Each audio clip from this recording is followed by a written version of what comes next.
香港真係嘅生活好方便嘅，想食咩隨時都有，唔想行落街叫個外賣都得。但係成日食街外嘢咧，我哋點樣盡量食得健康啲？有冇辦法啊？嗱，都有嘅。首先啊，我哋話每一餐起碼有啲菜啦，係啦，最好咧揀翻啲係有菜喺裏邊嘅菜式嘅，係啦，無論係譬如係小油快炒嘅菜啦，甚至係上湯菜啦，或者係灼菜呢啲都得嘅。咁但係因為都知啦，出街食嘅嗰啲菜咧都比較多油啦。佢太油嘅話咧，可以揾啲水啊，或者揾啲茶咧，咁真係有用㗎。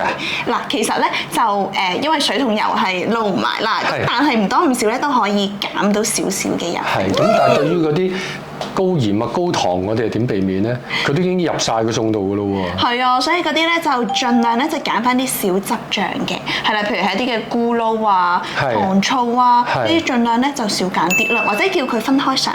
哦，我有個朋友咧，佢食街外餸咧，或者出去食飯咧，佢會做多一樣嘢，佢會隨身帶支醋喺身。佢話醋係可以幫佢解膩嘅，其實有冇根據嘅咧？